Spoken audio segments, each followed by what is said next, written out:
अरे का रे मर्दे लेके काले हम रोपनी पानी भरनी आ पनिया काट के अपन तू रोपनी लगल करवावे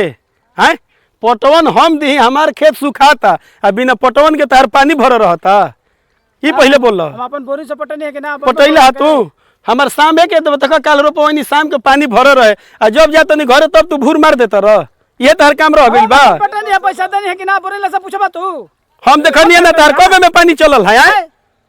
मर्दे तारा रोज रोज के ये काम सब तू 8 बीघा खेत रोप ले दोसरा के पानी से ना तारा पटवन देवे के बाद ना दुनिया रोपनियो हमनी यही में रखल हई करवा के ही में रोपवा ल हम अपन रोपवा तनी के ना लोग तक ना बोलबा तो रोपवावा तारा तो हई पनिया हई सुखा गइल काले नु रोपवैनी हां ई तारा निखे बुझात। हम अपन पटनी तार सुखा गुल कर तो हम जिम्मेदार बनी तई भूर काहे के मरला है पैसा बचावे खातिर पानी चलावत रहत नहीं है हम जे देता करे न बुझाता पटवन जे घंटे घंटे के देवे के पड़ता 10 घंटा चलेला बनी 10 घंटा चलैले बड़ा ई सब काम छोड़ ठीक नो। हम जब तले रहता नहीं तो हमारे खेत में पानी रहता तनी से हट जाता नहीं तो पानी तू धके भूर काट देता रहे चुपचाप रह बात को घंटे चले रहा हम 10 घंटा का पानी है मर दे लेके चुपचाप फई कह के पानी हमारे रहे में छोड़वा दिया पहले कह देता नहीं जा जैसे ठीक नो खराब मत करे अब खाली यार गुने हां जा तण तो जाके तनी कह दिया ओकरा के ये 12 बज गेल अभी तक खाए लेके ना आइल तनी घरे में जाके कह दियो तो जा तनी कह दे बाकी देखियो काट छाट मत करियो ठीक नो काट छाट कर जा कह दियो घरे खाए लावे के ठीक बा कह दे हम लागल बा ठीक नो इनके के हमार सुखवा के खेत आई कर भरे दे हम पेट निके जिनके के हम खिया देतनी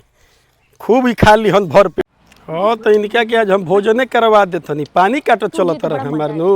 आए हमार खेत के पानी अब भूर मारत रहन तारे के आज भूरे मरवा देतनी कि हुरे मरवा देतनी। कितना घामा कोइले बानू भूखाइले। अरे का हो नंदलाल भौजी कहाँ जातरू काजी देवर जी खाना लेके। अरे हाँ ए देवर जी देखते कि और भैया भूखाइल होई हर। अरे ना भाई हम ओजे से आवत ही खेतवा में से। हां तारो भाई आइल बड़न विनोद मनीष ओजों के लोग चलता के आवत नहीं। बाबू आइल बस हां कहला नंदलाल भैया की कह दिया कि तनी पूरी हलवा बनावे के ओजे उ लोग बा तू का लेके सुखा रुखा चल देले बड़ी रोटी या भुंजिया तो ले ले ना ना जा बना के हमारे से कहला हम जात रही कहीं तू बड़ा बड़े वकील भेटा गइलू हम जात नहीं। हां चल चल चल जाके पूरी हलवा ले आवो। ओए देखो हम अब पूरी बनाए में तो लेट हो जाए हमार दोनों भाई आइल बार सब बना के खिला देम नु त मजे मजे नहीं होई भतरो खुश दोनों भइयो खुश ना। वो अभी तक भोसड़ी खाना लेके ना आइल का जाने कहां दिया बन पिट आई ता जो ही में गार गार के मारो खलिया जाई आजी सुना तनी त कहां पर सही नया पे निकल तब कब सही भूख लगा भाई तू बच गई अजी बाबू तो साइड होकिन पतोया नु खड़ा बिया तो ये खड़ा बिया त कहां रही सब कैसे आई लाइका नु रोए लगल नहीं करो लगल हां भोसड़ी खइले बिना करा बहिं चो दही पेट से टगुल पानी पीला बिना कंठ सुखा गइल तेरे भोसड़ी ये बताओ तेरे के 11 बजे कॉल रही है 2 बज गइल का करत रही से है भोसड़ी बुझा तक मगर काज मार के मत है बताओ भतार के बहिला जान जाता खइले बिना पेट सटकल भाई ठोर रगले बिया उठलाली को क्या काजो को घुमते ना झमका के है यार खोजे गो रहू भोसड़ो ना भाईवा कहां बाजी कौन भाईवा विनोदवा बेसवा अमनीसवा उ बहिं चो दबे जाई लोग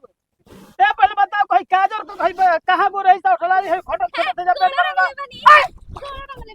कहां गो इतना बाजार में भैया भूखल पैसा मर कुदाल से काटे अजी तो साला खइला बिना ऐसा भाई आधा रोपन रूस के भाग दैसो है अजी हमर बतिया ना सुनो बोल अरे दीपक सिंह बड़ा नो देवर जी हां तो कहानी हम रास्ता में लेके आवत रही तब भेटा गई ना त कहत ने भौजी तू आ सही जाता रू अरे दूधू को भाई आइल हो पूरी बना लो तनी हलवा बना लो तनी भुंजिया छान लो तो लेके आइल बनी हलवा पूरी भुंजिया तहर हम कहनी हां तो दूसरा के सुना तड़ा भूखल मर जा ठीक है कर बेटा साला तोरा का ठोर रह जाई लेना पन के मेला घुमे करे क्या है हां ना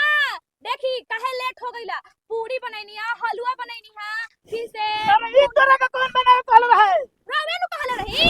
ठीक हो हलवा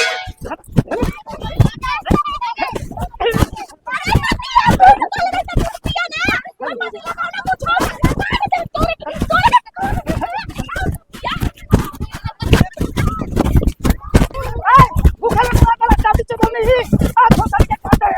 आ दोस्तों बाप रे अरे माई आज हमारे मरद हमरा के काट के फेंक देते रे। अरे दीपका बतावा हम मरद कॉलेज के खाना लियावा ई नतिया दीपका मरौना मटी लगावना मुझ